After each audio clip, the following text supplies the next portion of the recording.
ସଦାପ୍ରଭୁଙ୍କ ଆଶୀର୍ବାଦ ଧନବାନ କରେ, ପୁଣି ସେ ତାହାଙ୍କ ସଙ୍ଗରେ ଦୁଃଖ ଯୋଗ କରନ୍ତି ନାହିଁ। ମନୁଷ୍ୟର ଧନ ତାହାର ପ୍ରାଣର ପ୍ରାୟଶ୍ଚିତ ସ୍ୱରୂପ, ମାତ୍ର ଦରିଦ୍ର ଲୋକ ଧମକ ଶୁଣେ ନାହିଁ। ସଦାପ୍ରଭୁ ଯେଉଁ ଧନ ବା ଯେଉଁ ଆଶୀର୍ବାଦ କରନ୍ତି ସେଠି କୌଣସି ଦୁଃଖ ଆସେ ନାହିଁ। କିନ୍ତୁ ମନୁଷ୍ୟ ଯେତେବେଳେ ସେ ତାର କର୍ତ୍ତବ୍ୟ, ତାର ଆଖପାଖ ଚାରିଆଡ଼ର ଲୋକଙ୍କୁ ସେ ଯେତେବେଳେ ଦେଖେ ନାହିଁ, ସେହି ସମୟରେ ସେ ନିଜେ ସେହି ଧନ ବା ଯେଉଁ ଆଶୀର୍ବାଦ ସେ ପାଇଛି ତାର ସେ ପ୍ରାୟଶ୍ଚିତ ସ୍ୱରୂପ ଅନେକଙ୍କ ଠାରୁ ଧମକ ଶୁଣିବ ଏବଂ ତାଙ୍କୁ ନିଦ ହେବ ନାହିଁ।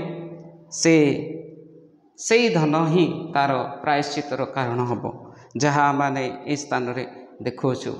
ତେଣୁ ମୋର ପ୍ରିୟ ବନ୍ଧୁଗଣ, ଯୀଶୁ କହିଲେ, ପ୍ରଥମେ ମୋର ଧାର୍ମିକତା ଅନ୍ୱେଷଣ କର, ଆଉ ତତ୍ପରେ ତୁମ ପଛରେ ସମସ୍ତ ବିଷୟ ଆସିବ।